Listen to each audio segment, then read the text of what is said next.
Corona virus spread ആവണേക്കാളും fast ആയിട്ട് spread ആയ ഒരു വൈറസ് ഉണ്ട്. ഇപ്പൊ OTT വന്നിട്ട് ജയ്യാര വൈറസ്. കുറെ എണ്ണത്തിന്റെ കോപ്രായം കാരണം തിയേറ്റർ ഏതാണ് പ്രാന്താസ്പത്രി ഏതാണ് എന്ന് വ്യത്യാസം മനസ്സിലായിട്ടില്ല. രണ്ടും ഒരേപോലെയാണ്. ഈ സോംബിയുടെ വൈറസ് കടിച്ചാലല്ലേ സ്പ്രെഡ് ആവുള്ളൂ. ഇത് ഒരെണ്ണം കരയണു, തൊട്ടടുത്ത് വേറൊരുത്തം കരയണു, നാട്ടുകാർ മൊത്തം ഇരുന്ന് കരയണു, ആരൊക്കെ തട്ടിപ്പോയ പോലെയാണ് കാണിച്ചു കൂട്ടുന്നത്. യൂഷ്വലി നമ്മൾ പറയില്ലേ, ലോഫിംഗ് ഗ്യാസ് ശ്വസിച്ചു കഴിഞ്ഞു വെച്ച് നമ്മൾ ചിരിക്കുന്നത്. ഇനി കരയണ വല്ല ഗ്യാസും അടിച്ചു വിട്ടുണ്ടോ തിയേറ്ററിൽ നിന്ന് അറിയില്ല. അജാതി കോപ്രായങ്ങളും പേക്കൂത്താണ് കാണിച്ചു കൂട്ടിയിട്ടുണ്ടായിരുന്നത്. ആൻഡ് ഇതൊക്കെ കണ്ടിട്ട് നിങ്ങൾക്ക് കരച്ചിൽ വന്നിട്ടുണ്ടെങ്കിൽ, യൂഷ്വലി ഞാൻ എപ്പോഴും പറയും cinema is all about perspectives. പക്ഷെ ഇത് കണ്ടിട്ട് കരഞ്ഞിട്ടുണ്ടെങ്കിൽ you have to evaluate your standards എന്ന് ഞാൻ പറയുള്ളൂ. 96 കണ്ടിട്ട് കര, സപ്തസാഗര ഡാച്ചയിലോ AB കണ്ടിട്ട് കര, അനാർക്കലി കണ്ടിട്ട് കര, എന്ന് നിന്റെ മൊയ്തീൻ കണ്ടിട്ട് കര, ഇവൻ സനന്തേരി കസം കണ്ടിട്ട് വേണമെങ്കിൽ കര. ഇത് എന്തോന്നത്? ഇത് ശരിക്കും ഒരു മ്യൂസിക്കൽ ഡ്രാമ എന്നാണ് പറഞ്ഞിരിക്കുന്നത്. മ്യൂസിക്കൽ ഡയറിയ എന്ന് വേണമെങ്കിൽ പറയാം. മ്യൂസിക്കൽ വയറിളക്കം, അതാണ് ഈ സിനിമ.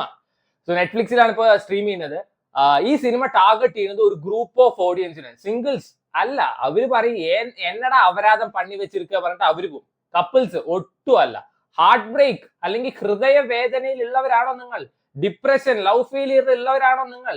നിങ്ങളാണ് ഇവരുടെ ബലിയാട്. കരയാൻ റെഡി ആയിക്കോന്ന് മാത്രമേ എനിക്ക് പറയാനുള്ളൂ.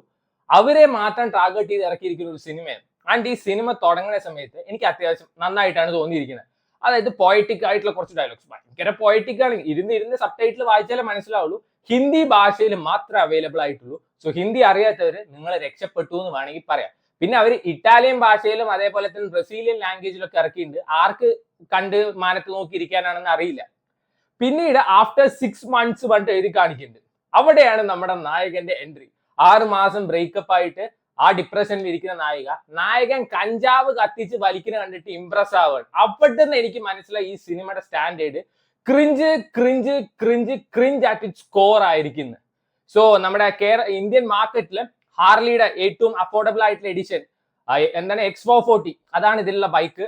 അത് ഇടയ്ക്കിടയ്ക്ക് എടുത്ത് കാണിക്കുന്നുണ്ട്. ഇനി ഹാർലിക്കാർ ഇതിൽ വന്ന് ഇൻവെസ്റ്റ് ചെയ്തോ എന്ന് എനിക്ക് അറിയില്ല. ഇടയ്ക്കിടയ്ക്ക് സൊനാട്ട വാച്ചിന്റെ ആഡും കാണിക്കുന്നുണ്ട്. സൊനാട്ട ഈ സിനിമയിൽ ഇൻവെസ്റ്റ് ചെയ്തിട്ടുണ്ടോ എന്ന് എനിക്ക് അറിയില്ല.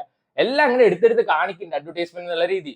പിന്നെ വന്നിട്ട് നമ്മുടെ നായകൻ, കഞ്ചാവ് വലിക്കുന്ന നായകൻ, പെണ്ണ് പിടിക്കുന്ന നായകൻ, തന്റെ വന്നിട്ട് നായികയുടെ മുമ്പിൽ വെച്ചിട്ട് കാറിന്റെ ഫ്രണ്ടിലിട്ട് കൊല്ലാൻ നോക്കുക. ഇതൊക്കെ കണ്ടിട്ട് ഇംപ്രസ് ആവുന്ന നായികയാണ് കാണിക്കുന്നത്. അപ്പൊ മനസ്സിലാക്കണം സിനിമയുടെ ലെവൽ എങ്ങനെയാണ്. കലിപ്പൻ കാന്താരിയുടെ ഒരു പുതിയ വേർഷൻ എന്നൊക്കെ വേണമെങ്കിൽ പറയാം. അജാതി ക്രിഞ്ച് പെർഫോമൻസ് അല്ല, ക്രിഞ്ച് സീൻസും അതേപോലത്തെ ക്രിഞ്ച് പറഞ്ഞ എക്സ്ട്രീം ക്രിഞ്ച് പരിപാടിയാണ് ഈ സിനിമയിലുള്ളത്. ചില ഡയലോഗ്സ് ഒക്കെ കേട്ട് കഴിഞ്ഞാൽ നമുക്ക് തന്നെ പോയിട്ട് ആത്മഹത്യ ചെയ്യാൻ വേണ്ടി തോന്നും. ആൻഡ് ഇതിൽ മ്യൂസിക്കൽ ഡ്രാമയാണ് പറഞ്ഞല്ലോ. തൊട്ടാ പിടിച്ച് അവിടെ ഇവിടെ ഒക്കെ പാട്ടാണ്. എല്ലാ പാട്ടും ഏകദേശം ഒരേപോലെയാണ് പേഴ്സണലി തോന്നിയിട്ടുണ്ടായിരുന്നത്. അവസാനം വരുന്ന ഒരു പാട്ട് ഒഴിച്ച് ബാക്കിയൊന്നും എനിക്ക് വർക്കായിട്ടില്ല. സോ ഇതിൽ എത്രയോ നല്ല സിനിമകളുണ്ട് മനുഷ്യനെ കരയിപ്പിക്കാൻ. ഞാൻ അത്ര ഇമോഷണലി സ്ട്രോങ് ആയിട്ടുള്ള മനുഷ്യനൊന്നും അല്ല. ഞാൻ പെട്ടെന്ന് ഇരുന്ന് കരയും. ഇത് കണ്ടപ്പോ എനിക്ക് ഉറക്കമാണ് വന്നത്. സോ പിന്നീട് അങ്ങോട്ട് വന്നിട്ട് ഇങ്ങനത്തെ കോപ്രായത്തരം, അതായത് നായകൻ കഞ്ചാവ് വലിക്കുന്ന നായികയ്ക്ക് ഇഷ്ടമല്ല, നായകൻ ബാഡ് വേർഡ്സ് ഉപയോഗിക്കുന്ന നായികയ്ക്ക് ഇഷ്ടമല്ല. പക്ഷെ ഇവര് പെട്ടെന്ന് ഒരു ദിവസം സൂര്യൻ ഉദിക്കുന്ന പോലെ സെറ്റ് ആവണു. പിന്നെ രണ്ടുപേരും കൂടി ഒരുമിച്ചിരുന്ന് കഞ്ചാവ് വലിക്കുന്നു.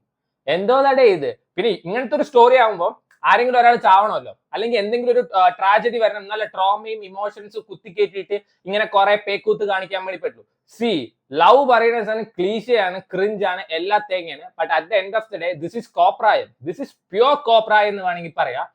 സോ ഞാൻ വിചാരിച്ചത് ഇവരുടെ ബൈക്ക് ഓടിച്ച് പോകണൊക്കെ കാണുമ്പോൾ രണ്ടും കൂടി വല്ല പാണ്ടി ലോറിയുടെ അടിയിൽ പോകുന്നതാണ്. പക്ഷെ അങ്ങനെയല്ല. അൽഷൈമേഴ്സ്, ഇപ്പൊ കോമൺ ആയിട്ടുള്ള സിനിമയിലുള്ള ഡിസീസ് അൽഷൈമേഴ്സ് വരും. പിന്നെ ആ കൊച്ചു ചാവോ ഇവൻ ഒറ്റയ്ക്കാവോ, ഇതൊക്കെയാണ് ഈ സിനിമ പറഞ്ഞു പോകുന്നത്. സനം തേരി കസം തന്നെ ഒന്നും കൂടി എടുത്തു വെച്ചിരിക്കുന്നതാണ് എനിക്ക് തോന്നിയത്. പക്ഷെ അത് കറക്റ്റ് മീറ്ററിലുള്ള സിനിമയായിരുന്നു. അതിലും നമ്മുടെ നായകൻ കുറച്ച് കലിപ്പനാണ്.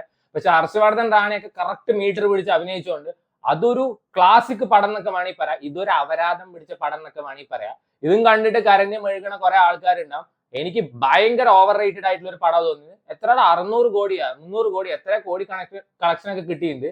സോ ഇപ്പൊ മനസ്സിലാക്കണം ഇവിടെ ആൾക്കാരുടെ സ്റ്റാൻഡേർഡ് എത്രയാണ്. So try it out. നെറ്റ്ഫ്ലിക്സിൽ അവൈലബിൾ.